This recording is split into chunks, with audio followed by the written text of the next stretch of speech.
Oh, it's hope that's actually happening. Okay, that's good. So it's recording. So welcome to EC 490 online. And so again, I'm going to be teaching using a tablet, like I said in my email to you. And so I have my tablet open as well as my computer screen, so you can see me in the video on my desktop, but I do have a tablet sitting in front of me. Let's go over the web page for the course a little bit, just to talk about the course content, and then we can get started. So again, this is a senior slash first year graduate level course on optimization.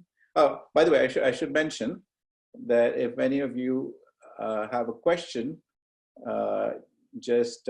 you can go ahead and unmute your microphone and ask the question. Or if you raise your hand, I should be able to see your hand raised, but then the list of participants is pretty long, so I may miss it. So you can try raising your hand first, and if it doesn't work, just unmute your mic and ask your question. Okay. All right. So let's go with that strategy. All right. So it's as I said, it's a senior slash first year graduate level course. There are two sections. I thought that the P3 section was for undergraduates and P4 was for graduate students, but apparently it's just the number of hours, and graduate students can actually enroll for the P3 section. So sorry about that confusion on the website. Of course, the website has Zoom coordinates, so in case you forget the coordinates, you can always find them on the website. You can add yourself to the Piazza discussion for the course, and then we'll be using Gradescope for uploading your homework assignments, and also Gradescope and what's something called CBTF, which is an online proctoring system, which you might have encountered last semester with some of your courses. So that's what we're going to use. Gradescope, it's not integrated into the U of I system like Compass, so you have to enroll in the course. So there's a code, there's a Gradescope entry code which is on the website, and you can use that code to get into Gradescope for this course. Now, in case you have any trouble, I can add you to the Gradescope roster manually. So I'll check to make sure all of you are in Gradescope, and if some of you are not, I'll add your email addresses there. Okay. CBTF, we'll talk more about it when it comes time for exams. There'll be 2 exams in this course, but we'll get to that in just a minute. The announcement's out there. The website's going to have your lecture notes as well as homework assignments and so on. And actually, homework assignments are probably going to be done directly via Gradescope. So I could put the homework assignment on the website, but you'll also see it through Gradescope. So the lecture notes, so I'm going to use an iPad and write on the iPad dynamically, but I will, to organize my notes, I'm going to prepare some partially filled in pages, and I'm going to fill them in dynamically as I teach online. But for your convenience, I'm also going to make these pre-class notes available, because some people learn better if they actually write at the same time I'm writing. Okay, so if you want to do that on your iPad, or want to print the pre-class notes out and write using a pencil or pen, that's fine. Okay, so you can do that. If you don't want to do that and you just want to listen to me, that's fine too, because at the end of the lecture, I'll give you the filled in notes. Okay. The syllabus is there. You can read through it. It'll make more sense once we start actually talking about this material. There's a textbook for the course. It's one by Bertsekers, Nonlinear Programming, and I'll be asking you to read some parts of the book for additional material, but your exams and homework assignments will be based completely on what I teach. So you wouldn't need to, if you can't afford to buy a copy of the book, you may not need to have a copy, but if you can access it through the library, or maybe through a local library if you're not in town, it might be occasionally useful to read some of the material that I may not cover, that goes a little bit beyond what I do in class. Okay, and there are a couple of other references. The first one of these, the Boyd and Vandenberg reference, is available online for free, so you can actually download the PDF and read that material. So if I give you any reading from that book, you should be able to do it easily. Okay. There will be homework assignments every other 2 weeks, so every fortnight, sorry. So and you're allowed to collaborate on the homework, but each of you must actually write and submit an independent solution through Gradescope. Okay. And my preferred way is for you to just handwrite your solutions, scan them using your phone or some other device, some scanning device, and upload it to Gradescope. You don't have to type up your solutions in LaTeX. Okay, I feel like that takes a lot more time, and in a way, it's not as conducive to learning if you have to type every time you have to answer a question. There will be 3 programming assignments, and I'll give you more details about these assignments in due course. And these will be done in teams, so teams of 3 students, and we'll figure out how to form teams. Ideally, I would like graduate students to include one undergraduate student if possible in their team, so to make it a little more diverse. I don't want the undergraduate students to form their own teams and graduate students to form their own teams. So we'll figure out a strategy to form good teams. Okay, so there'll be 2 midterm exams, one in the second week of October, and the second one in the third week of November. And there'll be no final exam. Okay, so but students who are taking the course for 4 credit hours will be required to do a paper review project, and I'll give you details about that. I'm still debating as to whether to have the paper review project be done in teams or individually. Most likely that will also be done in teams, but I'll give you the details later. And then I have a formula here for how your grades will be determined for both 3 credit and 4 credit versions of the course. Of course, if it's a 3 credit version, then the homework and project have equal weight, and then the exams, I've weighted them so that if in case you do badly in one of the exams, you're not hurt your overall score is not hurt too badly. Okay. All right. So any questions about logistics? You can raise your hand or unmute.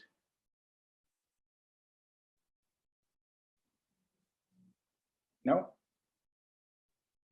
Everything clear? Okay. All right. I'll give you another 10 seconds if you have any questions about logistics. Otherwise, send me an email if that's more convenient. Okay. Okay. So now let's get to the first lecture. So can everyone, if anyone can't see these notes clearly, just let me know. Okay, so these are the pre-class notes. I'm going to fill them in as we go along, right? Okay, so today's lecture will be mostly about math background. A lot of this material you should have seen in some previous course, one of your undergraduate math courses or the linear algebra course 415. So, but this is just to remind you so that we can all be on the same page. Okay. So first thing about, let's get to some linear algebra background. So we're going to be dealing with vectors, n-dimensional vectors, and these vectors live in n-dimensional Euclidean space, okay? And the notation, we use just the notation, let's see, where's my pointer? Yeah, so we'll just use the notation X.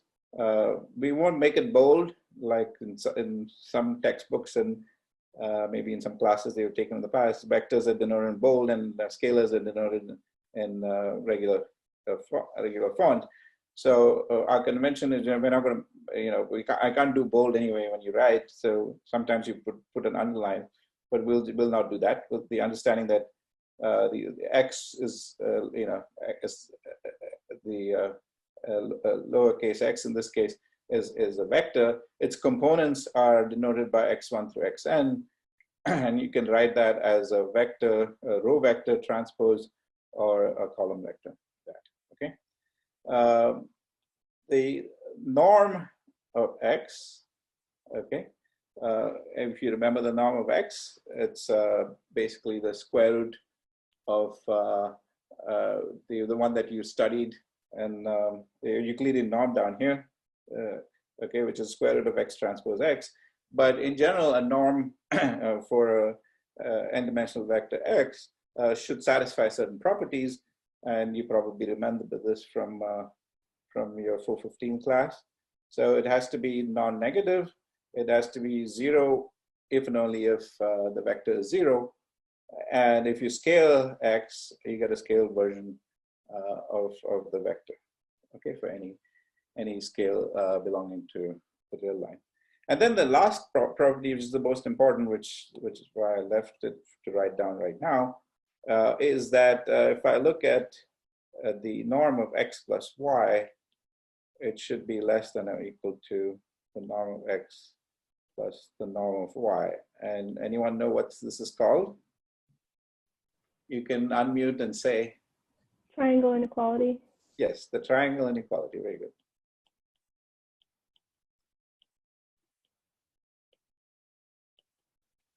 Okay.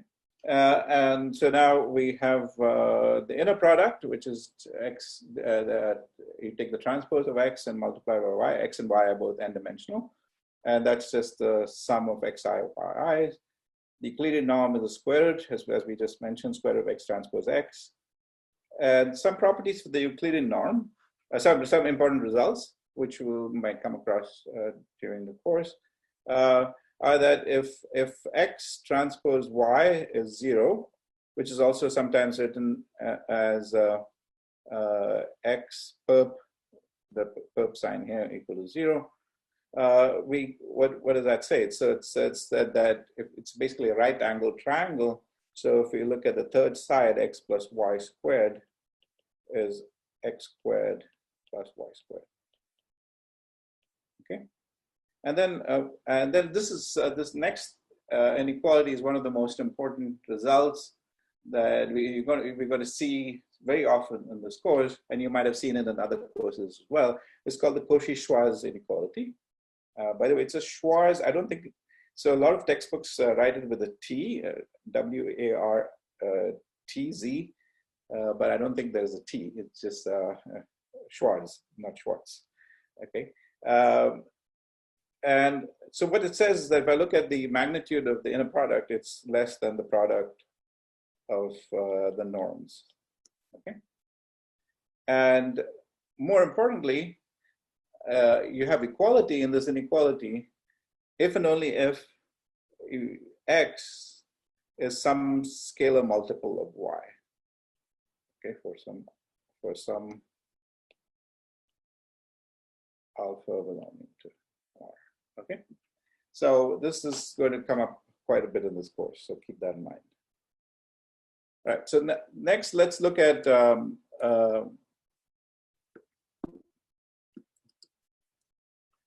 okay, so there are other norms that one can consider, and I don't think we'll have much opportunity to look at anything but the Euclidean norm in this class, but maybe towards the end, we're going to talk about some approaches that use other norms.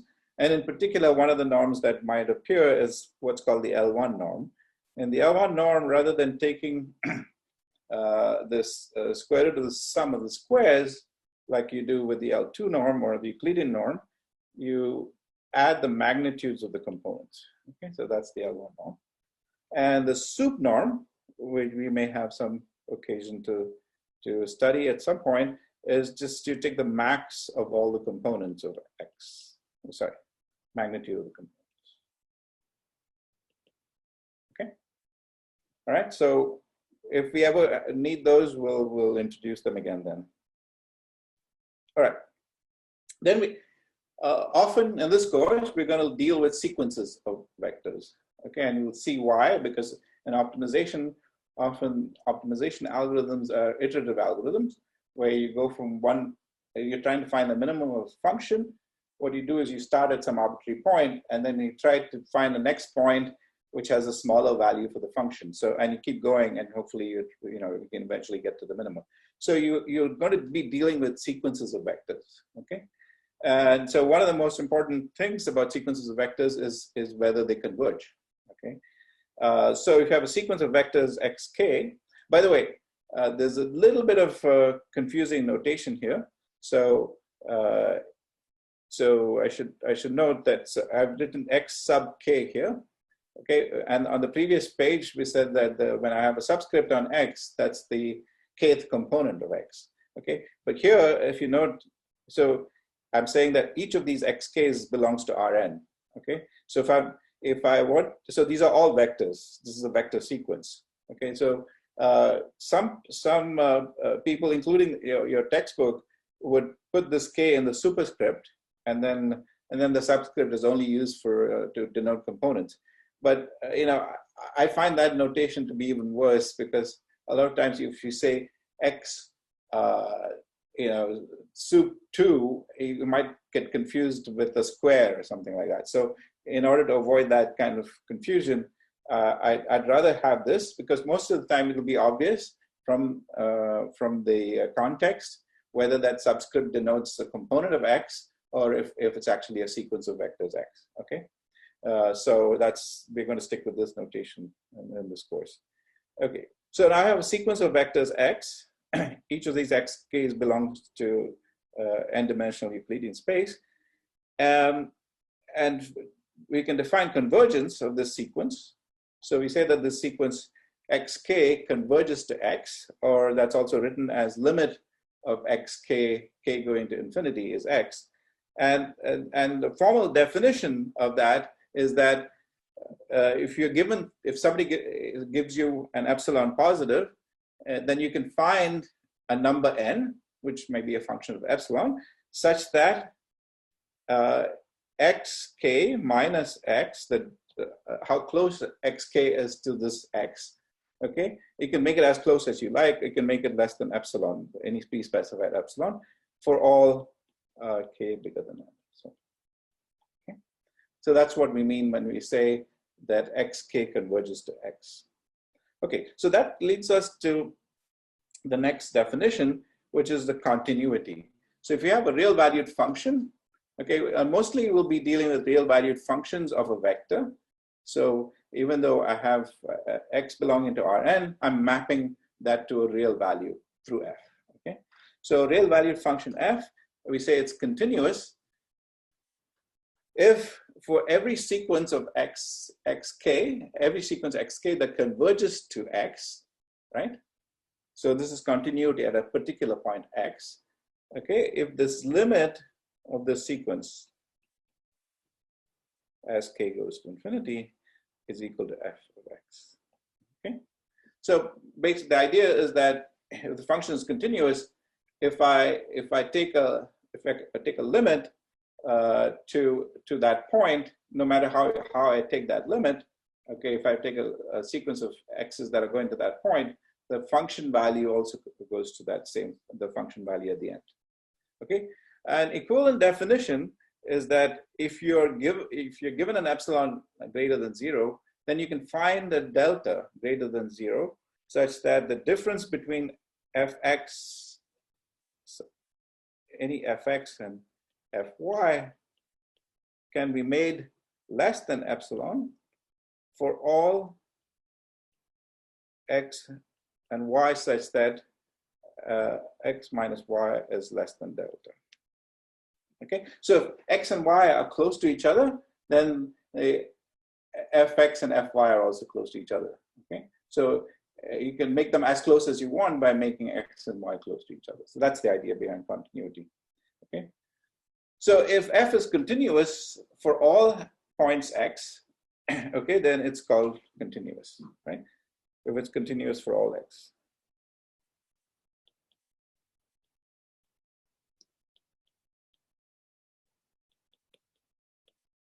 Just called a continuous function. All right, so here's another. Excuse me, when you mentioned convergence of a sequence before, did you mean the f of the function is applied over every vector in the sequence? Yes, yes. And it's for now we're considering one-dimensional functions. Okay, so real valued functions. I also have a question. Yeah. The norms that you are using, does it matter what type of norm it is? So right now, throughout this course, we're going to be considering Euclidean norms, although a lot of what I say will hold for other norms as well. Okay? So, but we're not going to get into those details right now. Okay, thanks. But most of what I say will be for Euclidean norms, for which we have certain properties like the Cauchy-Schwarz inequality, which we'll be exploiting. Okay. All right. So good. Yeah. Keep asking questions if something's not clear. And by the way, you know, I plan out a certain number of pages of notes to go through in every lecture. But if we go slower than that, that's fine, because I think things are going to be quite different, you know, with teaching and learning online than if you were in class. So it doesn't really matter to me if I don't finish the material. We can always push it to the next class. Okay, so slow me down if you need to slow me down. Okay, but this material, I hope we don't need to slow down too much, because you should have seen it in some form before. Okay, so we'll get to the next definition, which is is when we call a function coercive. Okay, so a function f is called coercive. Okay, if f can be coerced to go to infinity, fx goes to infinity, whenever the norm of x, goes to infinity. Okay, so think of a function, it kind of blows up whenever the norm blows up. Okay, example, the easiest example to think of a coercive function is a quadratic. Okay, and that's the first example out here. So let's you can do it in one dimension, but let's do it in two dimensions. So x belongs to r squared, and f of x is x1 squared plus x2 squared. So you see that whenever the norm of x goes to infinity, the function also goes to infinity, so it's coercive. Okay. Again, this definition you may not have come across in a course previously, but it is important in the context of optimization, because it turns out that coercive functions are always guaranteed to have a minimum, which we'll get to on the next page. Okay, what about this other function, 1 minus e to the minus modulus of x? Okay, so what's happening to this function? So now if I take the norm of x, this is a real value function on the real line, and this function, you see that as the norm of x goes to infinity, it's actually, what's happening to it? It's going to 1 in both directions, right? It's not blowing up. So this is not coercive. So,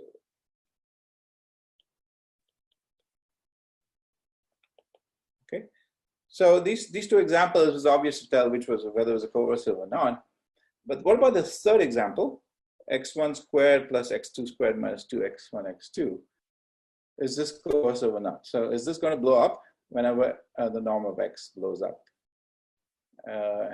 Any votes on whether it's coercive or not? I think it is not coercive, because if x1 is equal to x2 and when they go to infinity, then this is goes to 0. It didn't go to infinity. Very good. Yeah, exactly. So that was side, I guess. Yeah. Yeah. So in fact, you can easily see that this is x1 minus x2 squared. Okay. And so if x1 is equal to x2 and x1 and x2 both and they blow up, then this difference is remaining at 0. It's not blowing up. So this is not coercive. Okay. Is that clear? Very good. All right, so let's move on to the next slide. Sorry, I have a question. So is the coercive and the convergence and the converging function like opposite of each other? So the function can either be converging or coercive. They can, right? No, but convergence is again defined. It depends on what you're converging to, right? So.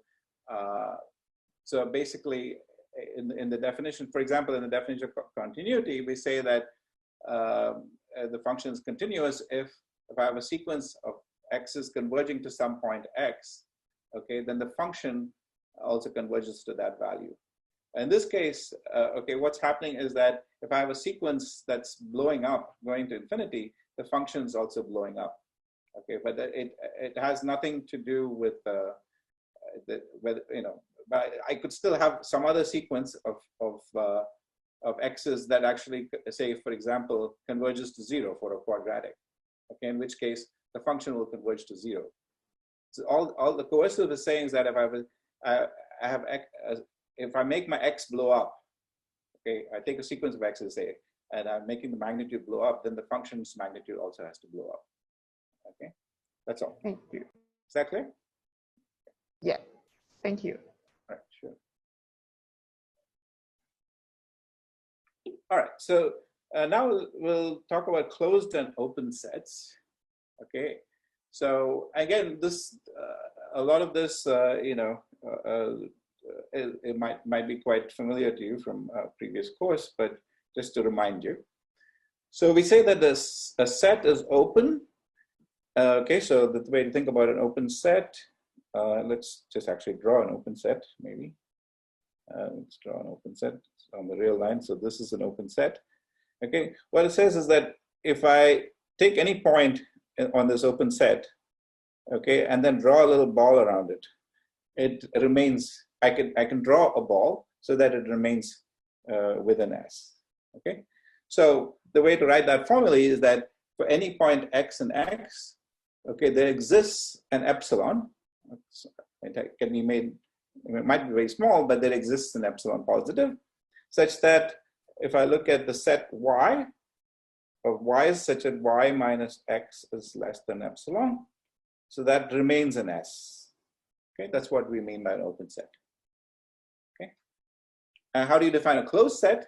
A closed set is S is closed if its complement is open. There's another way to define open and closed sets.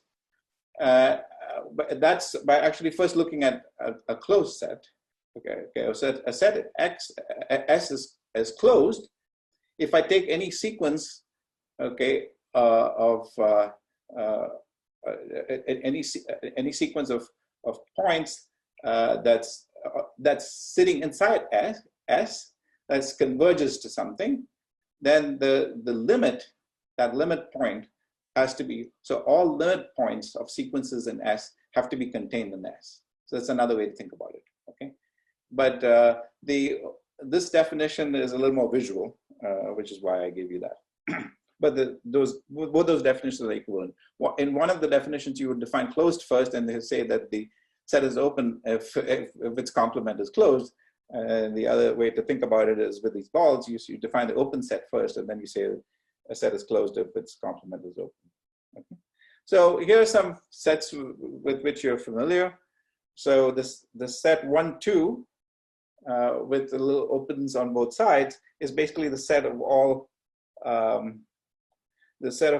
x's that are strictly between 1 and 2 without equality on these two sides, and this is obviously an open set. Okay.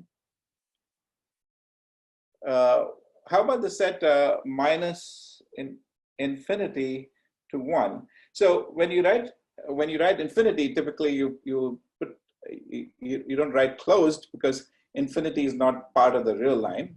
You can only get to it in the limit. So typically we'll write this.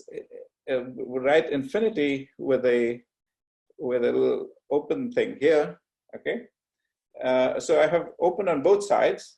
So this is the set of all x's that are strictly less than 1. And so this is actually an open set. And another way to think about it is that no matter what point in this set I look at, I can always draw a ball around it that remains in the set, right? So I know that this set is open. But what about the set 1 closed on the left side, but going to infinity on the right-hand side? Is this closed or open? Or neither?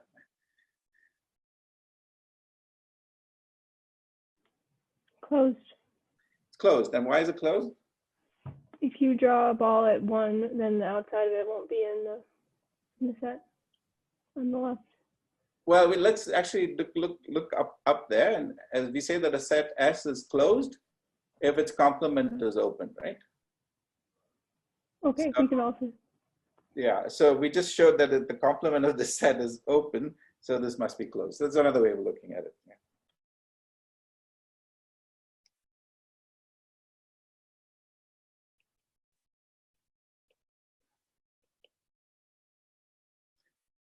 Okay, but what about the last set when I have an open on the one side and closed on the two sides? So this of course is neither closed nor open. Okay. Sorry.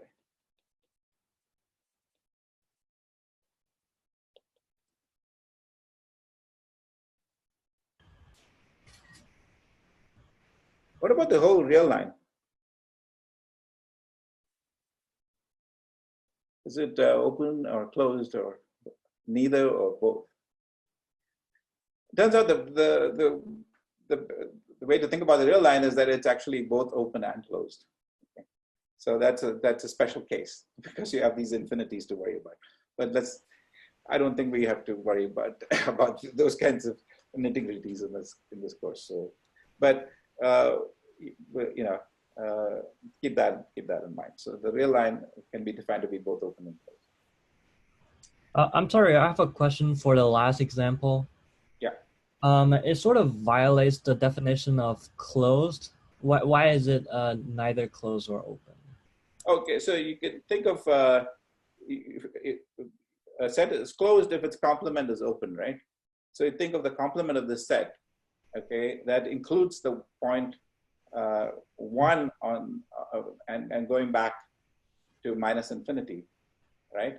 So that set is actually that set is not open; it's closed. So the complement of this set has a component that's actually closed, so it cannot be open. So that's why it's neither closed nor open. Okay, is that clear? Yes, thank you. All right. So now we define something called a compact set, and this is going to be important when it comes to minimization or optimization.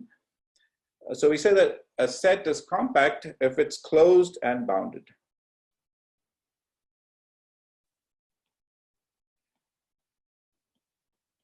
And what do we mean by a bounded set? Bounded means that there exists an M such that the norm of X is less than M for all X belonging to S. Okay, that's a mathematical way to think about it. So if a set is bounded and closed, then it's set called a compact set. Okay. Examples of compact sets are what we saw up there, 1, 2. This is with closed on both sides. So this is closed, and the values of x sitting inside this set are all bounded. Right? X belonging to R, such that 1 less than or equal to x, less than or equal to 2. So this is a compact set. Here's a little more complicated compact set. Let's look at all two-dimensional vectors such that they sit in a ball of some radius, say 2. So let's make that 4 there. So that this is, we have equality here. Since we have equality here, this is a closed set, okay, and it's bounded. All the values of x are bounded. So this is also a compact set. All right. So why are these important to know? Okay. So let's look at now something relevant to optimization. Finally, so first let's define let's visit this infimum and supremum of a function. Okay, the supremum of a function is, one way to think about it is that the largest value that that you get in the limit when you take any sequence of x's in the set, right? So suppose I look at the set -1, 2 open on both sides. Okay, the largest value that any limiting sequence, the function of any limiting sequence can have is 2. So that's called the supremum. And then the infimum, on the other hand, is the smallest value, which is -1. But neither of these values is achieved.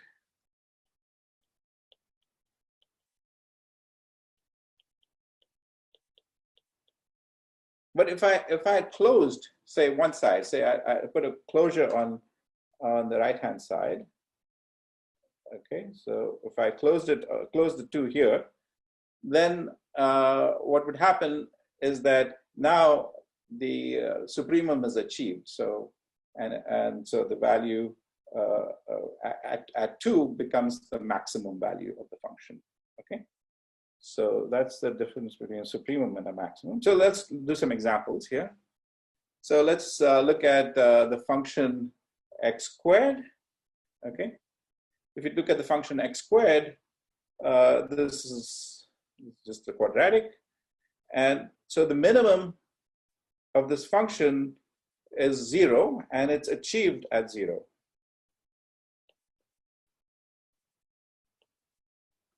Right? So the minimum now is achieved, or the infimum is achieved, you can say, and the minimum is 0, right? But this function doesn't have a max because it blows up. So no max. Okay. Similarly, if I look at the other quadratic with going downwards, negative x squared. So this has no min, but the max is achieved. That's 0. Okay. And the max of this function is also 0. Right? So that's about minimum versus infimum and supremum versus maximum. So now we come to one of the most important results from an early analysis course you might have taken in the math department, right? So this is called the extreme value theorem. So if you have a real valued continuous function on a compact set, then that function achieves its minimum and maximum on S. I'm not going to go over the proof of this. If you want to see the gory details of the proof, it's in the appendix of your textbook. But I'm going to talk about a corollary, which you may not have seen in a previous course. Okay, so this says that if you have a function, a continuous function on a compact set, it achieves its minimum and maximum.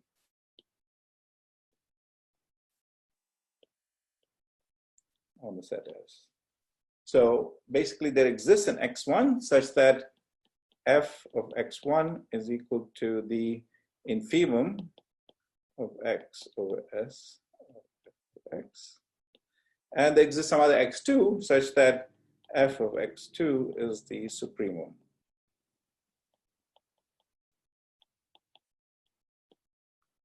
Okay. Now, there's an interesting corollary to this, which says that if I have a coercive function, it achieves its minimum. Okay, but of course, a coercive function blows up when x blows up, so it couldn't achieve its maximum, right? Its maximum is infinity. So, and of course, the other counterpart of this is that if negative f is coercive, then it achieves its max. Okay. So let's actually go over the proof of this. It's kind of interesting. So if we have a coercive function, the definition of coercive says that fx blows up as x blows up, the norm of x blows up. So f goes to infinity plus infinity whenever the norm of x goes to infinity.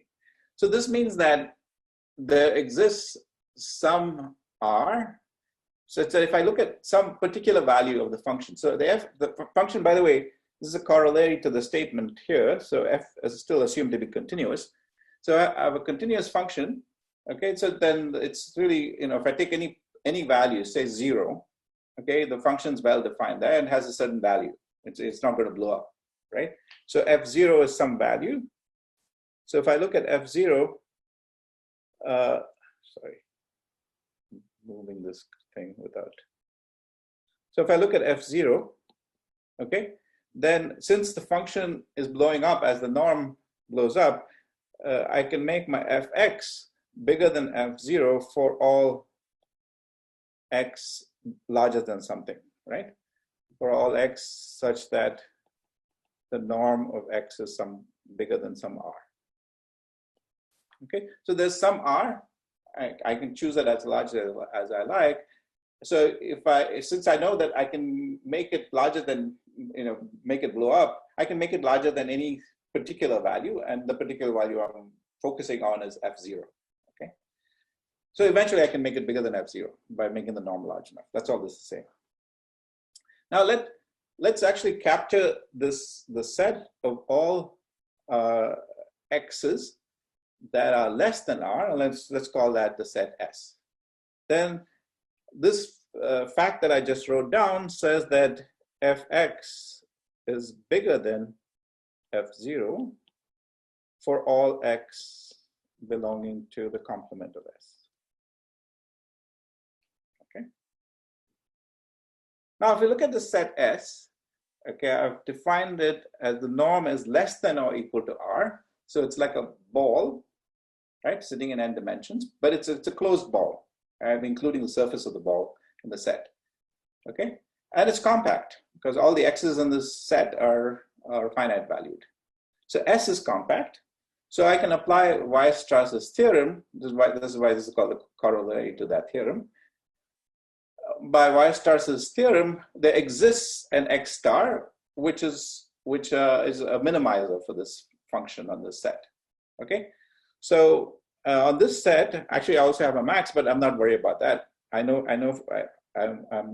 This is not the entire real line. This is just part of it, right? So I want and the entire space Rn, sorry, but it's just part of it. So on this part of it, I know I'm guaranteed by Weierstrass that a minimum exists, right? So I know that there's an x star such that this is less than f of x for all x belonging to S.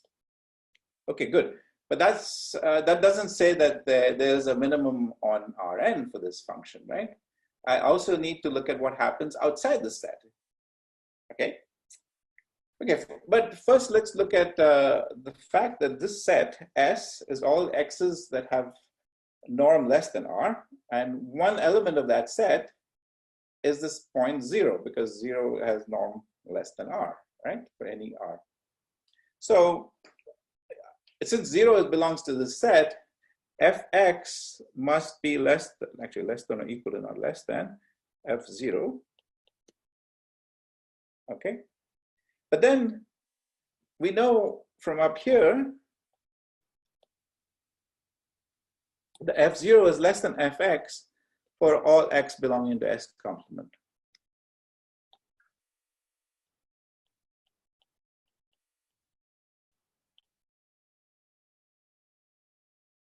Actually, strictly less than, but it doesn't matter. For all X belonging to, sorry, all X belonging to S complement. So what I've shown here in these two statements is that there's an X star such that F of X star is less than F of X for all X belongs to X, S. And I've shown the same statement for all X belonging to S complement. That means that this X star actually satisfies F of X star as less than F of X for all X belonging to R. So X star is actually the minimizer, and this function achieves its minimum. Okay. Any questions? I mean, when you look at the picture, it's pretty obvious, right? A coercive function goes up that way. Like think of a quadratic, for example. And so it's going to have a minimum, but it's not going to have a maximum. Okay. All right, so let's look at this function here. X1 squared plus e to the x plus e to the minus 2x. Okay. Does this function achieve its minimum or maximum over this set S? This set S, what kind of set is this? I'm looking at x1 squared plus 2x squared is less than or equal to 1. So this set is actually an ellipse, right? But it's ellipse, and I'm including the boundary of the ellipse, right? So is this a closed set or an open set? Closed. It's closed, and it's also bounded, so it's compact.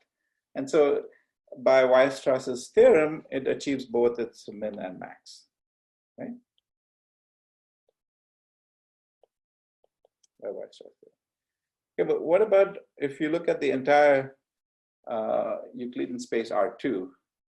Does it achieve its min or max? So let's think about this function.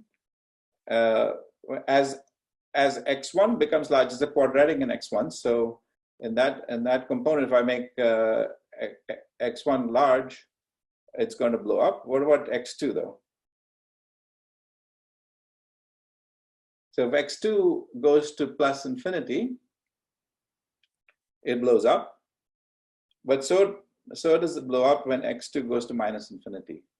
So whenever the norm of x1, x2, or norm of x blows up, this function is going to blow up. So what kind of function is it? It's coercive. So since it's coercive, it has a minimum, but it doesn't have a maximum. Okay. So this is min and no max. All right. So that clear? All right. So now this is a good point to take a short break. Let's take a couple of minutes if people need to go stretch or get some coffee or tea, and then we'll reconvene. And it's now 11:50. Let's reconvene at 11:52. Okay. Then we'll talk about other matrices.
Hello. All right. Yes, Yeah. can I have a question? Yeah. Yeah. Go ahead. I'm quite confusing about the bound and the compact set. So can you give me an example, like a set that is closed but it is not compact? Yeah. So, for example, the real line, right? Yep. Yeah, that's one example. Or you could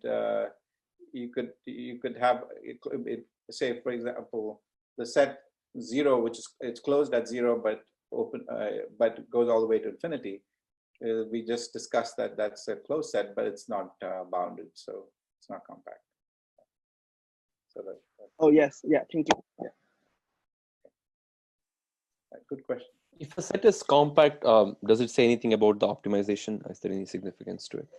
Yeah, so we know that there exists a minimum and a maximum.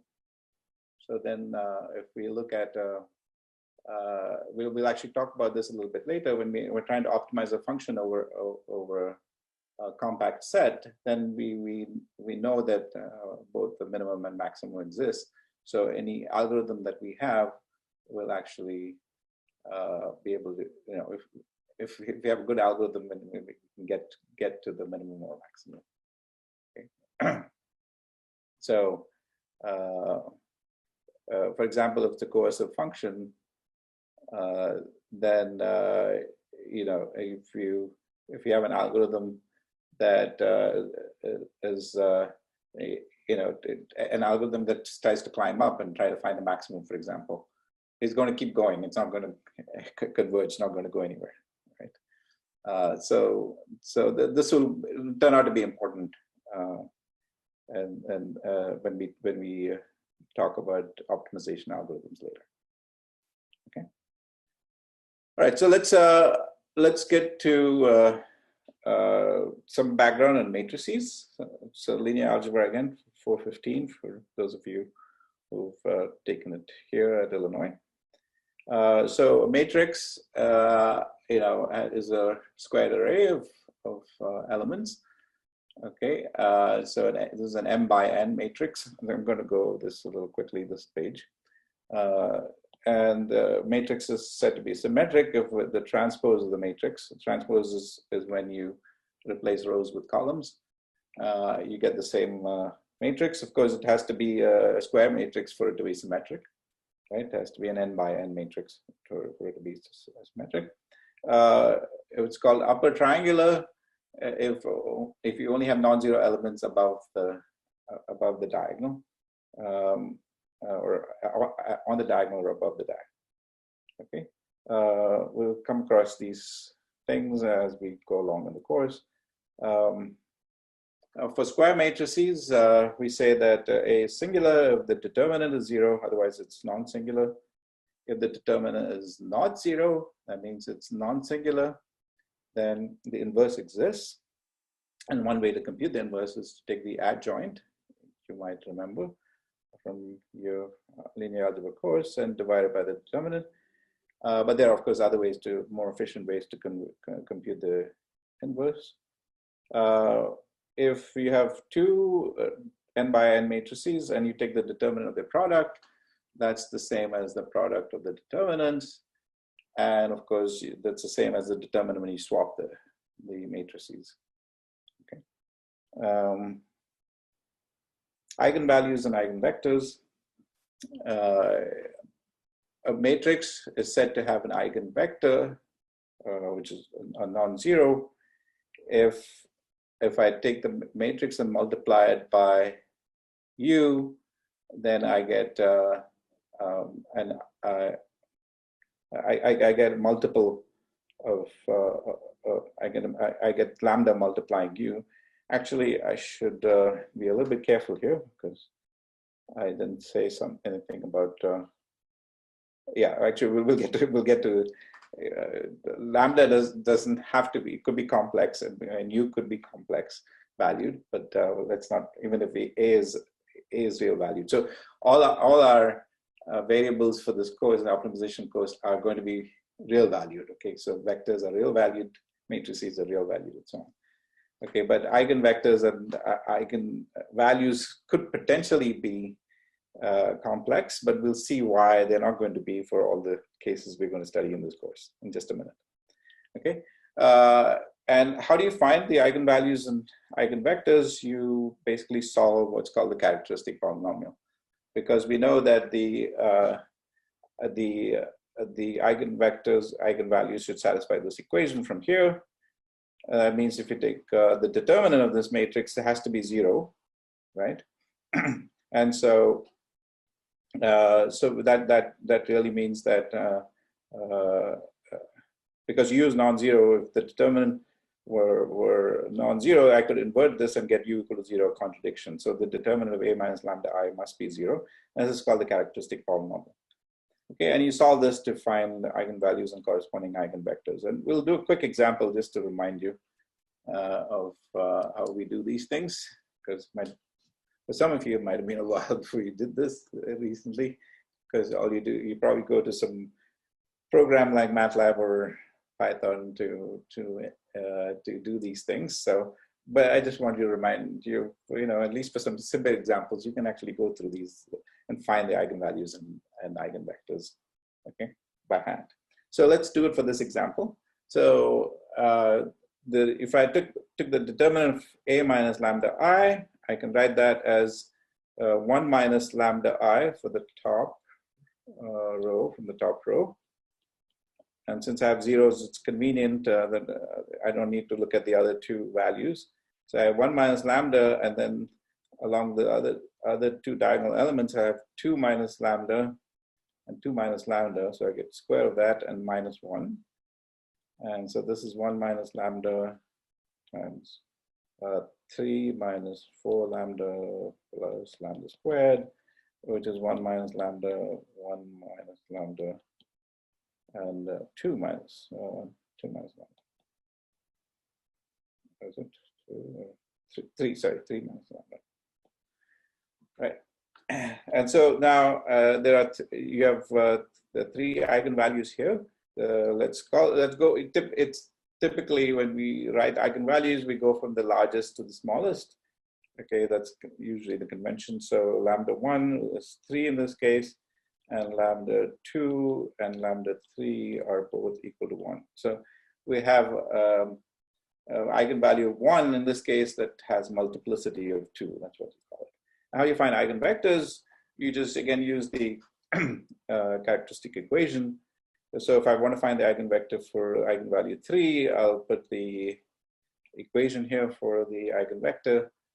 And so this is the first eigenvector. So it has components u11, u12, u13. And I plug it in, a minus 3 lambda I. If I subtract 3 times I from this, I basically subtract 3 from all the diagonal elements. And so I have minus 2, 0, 0, 0, minus 1, minus 1, and 0, minus 1, minus 1. And from that, I can conclude that u11, so if I look at the first equation that I get 3 equations, 3 linear equations from this. But they are dependent equations because this matrix is singular. A minus 3 lambda I. So you'll get that from the first equation, you can conclude that u11 is 0. And the second 2 equations are going to tell you that the same thing, basically. u12 is minus u13. And so you get that one way to construct, by the way, eigenvectors are not unique. Eigenvalues are, but eigenvectors are not unique. So because I can always scale an eigenvector and get, for example, and get another eigenvector. And that's another reason why eigenvectors can be complex valued too, because I could take an eigenvector and multiply it by I, and it still remains an eigenvector. So, but you can say more specific things about eigenvalues, and we'll get to that in a minute. Okay, so this, for example, I could make this has to be the negative of that. So this is an eigenvector. I could have instead maybe gone with 0, 1, and minus 1 normalized as an eigenvector. So it's not unique. So this is a unit norm eigenvector because I've scaled it by square root of 2. Okay, what about the other two eigenvectors? U2 and U3, again, they correspond to the same eigenvalue of 1. So if I now look at A minus lambda I, I'm looking at A minus I times Uj for j equal to 2 and 3. And if I take A minus I get this matrix of zeros here, 0, 1, minus 1, and 0, minus 1, 1. And this is Uj1, Uj2, Uj3. So if I set that equal to 0, the first equation tells me that I can make, since this first column, in this case, this first column is all 0, basically I don't get any information to set Uj1. In fact, I can set Uj to be anything arbitrary. But the second two equations tell me that Uj2 and Uj3 have to be the same value. So basically this says that Uj1 can be arbitrary and Uj2 must equal Uj3. And so this means that I have some flexibility in choosing my U2 and U3. Since I have that flexibility, what I'm going to do is, in fact, we can think of basically these U's as defining the U's that satisfy these equations as defining a subspace of dimension 2. Okay, and what I can do is, for example, I can choose if I want to make them unit norm, and I also want to make them orthogonal. Okay, for convenience, as we'll see later. So I can choose U2 to be has the first component can be arbitrary. I'll just pick 1, and the other two have to equal each other. I'll make them 0 so that this becomes a unit eigenvector. And the other guy, I'll put a 0 in the first component and put 1, 1 here, and normalize by root 2. Okay, so if I do this, now you'll notice that if I look up, that if I look at this U1 here and U2, and this U1 and this U3, they are also orthogonal, right? So basically U1, U2, and U3 are orthogonal. And since I've normalized them to have unit norm, these are called orthonormal.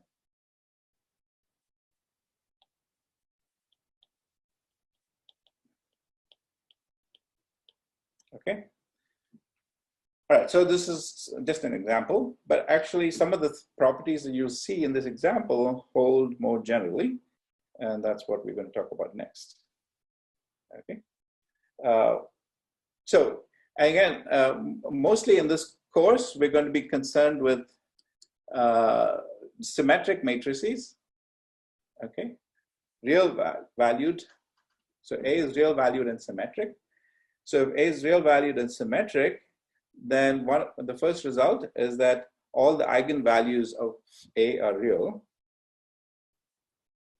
Eigenvectors don't have to be real valued, but you can always choose them to be real valued, and we'll get to that in just a minute. Okay, so why do the eigenvalues have to be real when if A is symmetric? A is a symmetric matrix. So let's see. So by definition, AU equals lambda U. So let's take the complex conjugate of this. By the way, if I'm going through any of this fast and you don't remember from 415, you should go back and look at your 415 notes. But right now, if you have a question, do stop me, okay?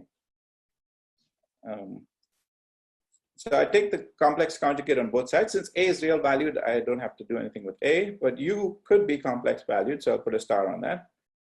And lambda could also be complex valued, so I'll put a complex conjugate on that as well. Okay, all right. So now let's start with this thing here on the right-hand side and multiply this on the left by U transpose. If I do that, I get that this is lambda star U transpose U conjugate. Okay, but A is a symmetric matrix. So if I look at U transpose A, that's A U transpose, right? Right? Because A is a symmetric matrix. So this is A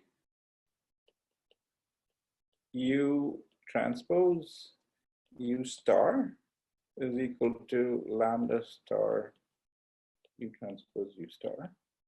But AU is the same as lambda U.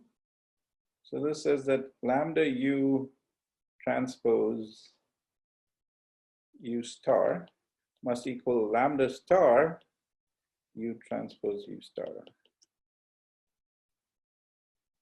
So from that you can conclude, because U is non-zero, you can conclude that lambda must equal lambda star. So if lambda is equal to its complex conjugate, then lambda must be real valued. Okay. Of course, if lambda is real valued, and if you solve for U from AU equal to lambda U, this is a set of linear equations to find U. So you can always find U that's real valued. Okay. Of course, if you scale U by a complex number, it still remains an eigenvector, but that's not important. I can always find a U that's real valued. Okay, so that's what I'm going to assume from now on, that for symmetric matrices, the eigen values are real, and I can find real valued eigenvectors as well. Okay, what about what happens to eigenvectors corresponding to distinct values? So we saw that in the previous example, I chose eigenvectors which are orthogonal to each other. And this property actually holds more generally. Right? So eigenvectors corresponding to distinct eigenvalues are actually orthogonal, and you can show this quite easily. So let's actually show that. So let's say that I have two eigenvalues that are not equal to each other. So they're different from each other.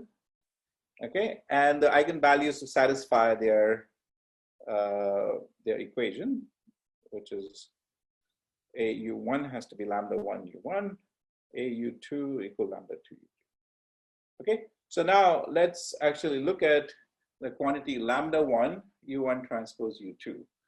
Well, what we have is that lambda 1 U1 transpose is this. If I look at this first equation here, so from that I get that it's the same as AU1 transpose, right? AU1, the whole thing transpose U2. Okay, which is basically U1 transpose A. A transpose is the same as A because it's symmetric, so AU2. And that's U1 transpose AU2 is the same as lambda 2 U2, which is lambda 2 U1 transpose U2. So what I've shown here is that lambda 1 times U1 transpose U2, and this is the non-zero number here, right? And this is same thing on this side, lambda, but I have a lambda 2 here.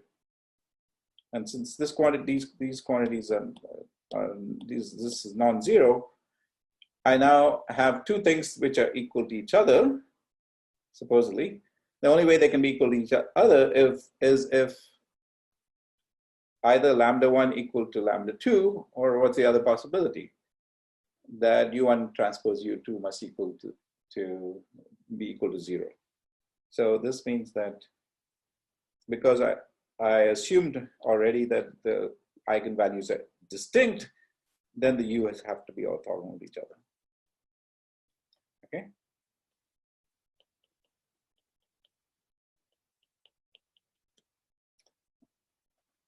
Okay. And this actually carries over to eigenvalues with multiplicity bigger than 1. And we saw that in the example. When you have a multiplicity bigger than 1, the eigenvectors define a subspace, and I can actually find actually select eigenvectors which are orthogonal to each other. Okay, so if I have multiplicity k, I can find k orthogonal eigenvectors for that lambda. Now this the proof of this third result is a little more involved, and I'm sure you saw this in your 415 course, but if you didn't, I think the proof is you can just look up Wikipedia. I'm sure you can find it there, or it's in the appendix of your textbook as well. Okay. So basically, the key point is the summary of all this is that if you have a real symmetric matrix, its eigenvalues are real, and you can find orthogonal eigenvectors, which I can normalize, and I'll make them orthonormal to each other, u1 through un, and these u's are actually, you can choose them to be real valued as well. So I have orthonormal, I should maybe write that down, orthonormal real valued.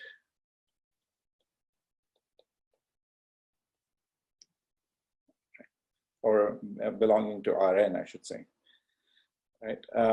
Eigenvectors u1 through un. And so basically, by orthonormal, we mean that if I look at ui transpose uj, it'll equal 1 if I equals j and 0 otherwise. So that's all I wanted to talk about today, I think. Let me see. Yeah. So, so next lecture, we're going to say a little bit more about matrices, and then get to talking about some optimization problems. So do you have any questions about today's material? Again, if something wasn't that clear to you, it was meant to be a review, so please go back and look at your linear algebra or even more elementary courses if you need to. Okay, but otherwise, I'm going to assume that you guys are all okay with this when we start using it from next class on. Okay. Everyone good? Happy? I don't know whether you're happy or not. So, did any of you already take some classes yesterday online? And how has the experience been so far? So can I ask a question about the coercive function? Which one? Coercive, yeah. So the third example about the x1 and x2. So if, yeah. Sorry, maybe go back a little bit. This one? Sorry, not this. Maybe the very beginning about the coercive. Yeah, here. Yeah. So yeah. So if the third example, if x1 goes to positive infinity and x2 goes to negative infinity, is not going to be coercive, right? Which one? Which example? The third one. Yeah, but there's another way to also look at it. That's one way to look at it as well. That's true. Yeah, because you will have -2. No. Yeah, that's right. That's another way to look at it. But the easiest way to think about it is by just seeing that it's a difference between x1 and x2. And so if you make x1 equal to x2 and take it to infinity, then you're going to remain at 0. And so it's not coercive. Okay. So it's unclear like what the relationship like is between x1 and x2. Like. So I mean, basically, the definition of coercive says that whenever the magnitude of the norm of x goes to infinity, f has to go to infinity. Okay. But, yeah. And since actually, yeah, so that's the only thing. Actually, yeah, when we applied it later, we assumed that f was continuous as well, but that's not necessarily in the definition of coercive. Okay, thanks. Professor, I have a question as well. Going to the eigenvalues, there was, I think, that third bullet point for the orthogonal eigenvectors. But being able to find, yeah, they're here. That's right. Yeah, so I remember. I'm trying to remember here. There was defective matrices, but you could have, you know, multiplicity eigenvectors that didn't have orthogonal eigenvectors. Is this just saying that the real matrices can't be defective, or I'm just trying to remember here? I don't know whether, but this is symmetric matrix. Okay, yeah, that's meant symmetric. Symmetric real can't be defective. Yeah, I don't know what you mean by defective, but yeah, for these results are only for real valued symmetric matrices. I mean, symmetric matrices with real valued components.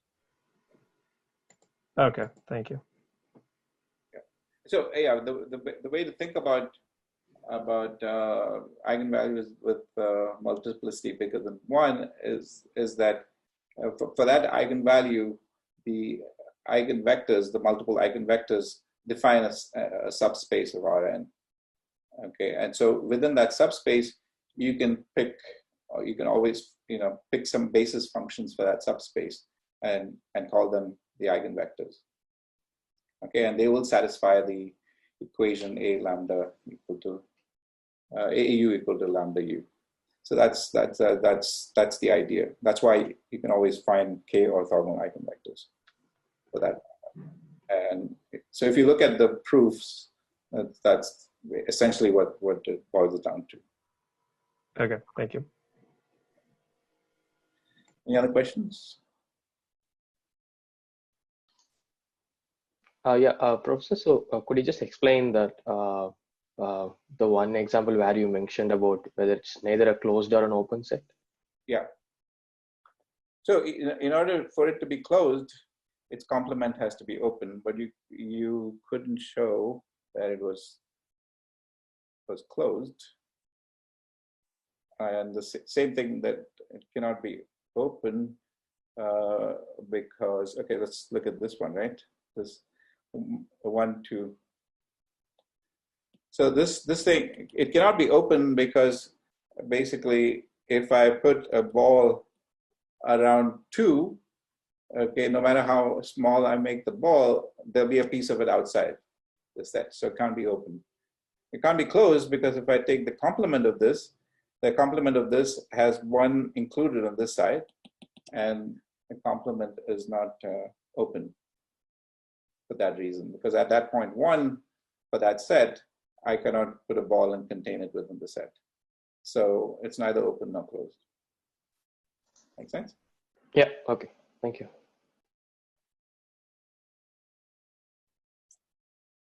All right, so we're kind of out of time. So unless there are any last minute burning questions, I'll see you guys on Thursday.